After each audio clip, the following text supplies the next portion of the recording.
Hey guys, Matthew here. So in this video we're going to look at the 3D Booleans, which is going to be generally kind of unexciting, but slightly more visually exciting than the last one.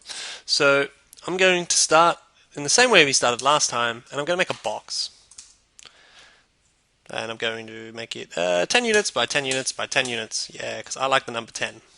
And I'm going to copy this over 5 units, and then move it I wrote weirdly. Okay, 5 units across, and then I'm going to move it 5 units up. So these things are nice and intersecty, and they intersect in a way that's kind of visually more interesting than a curve.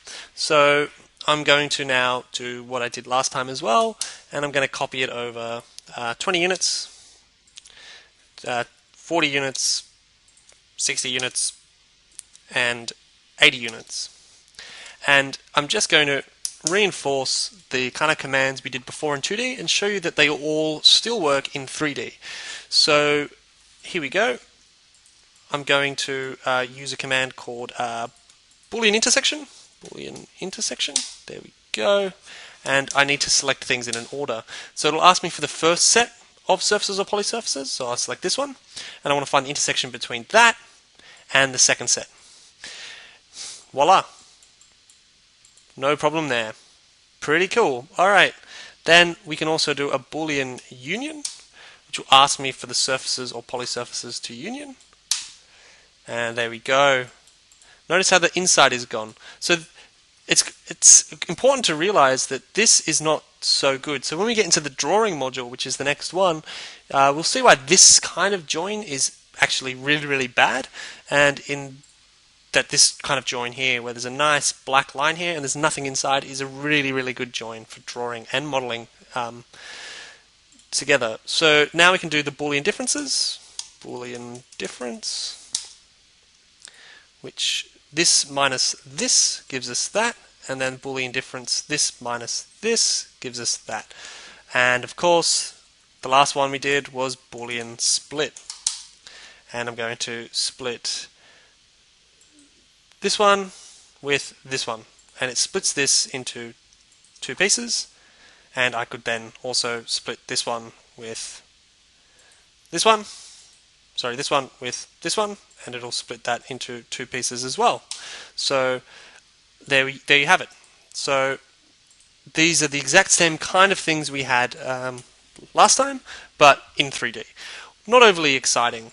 So I'm going to show you exactly what's going on here just before we move on.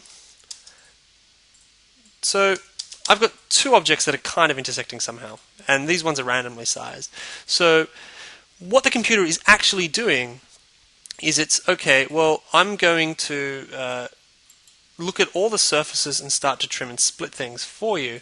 So what happens if everything was exploded and it was looking at these surfaces and trying to understand how things are intersecting? Well, you would kind of say, okay, well, these 2 surfaces could split this surface. So this surface actually does get split by these 2. And, okay, so that's that one. And then what about this surface? Well, this surface would get split into 2 pieces by these guys.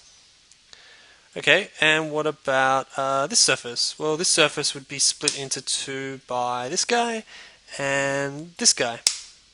Okay, and what about this guy? Well, this guy doesn't get intersected by anyone, so that's cool. Neither does this guy, and neither does this guy.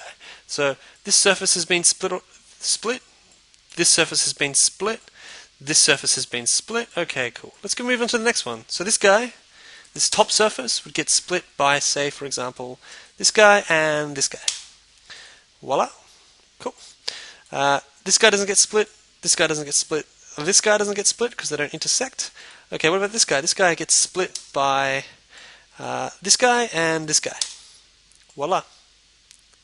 And finally, this guy gets split by this guy and this guy. So now I have this broken into all its constituent bits. So now if I wanted to do a union of these, for example, or a subtraction maybe, I could just come in and I could delete the surfaces I no longer need. So I don't need that, don't need that, don't need that, don't need that, don't need that, don't need that. don't need that, don't need that, don't need that. Sweet. Okay, and then I could join all this up.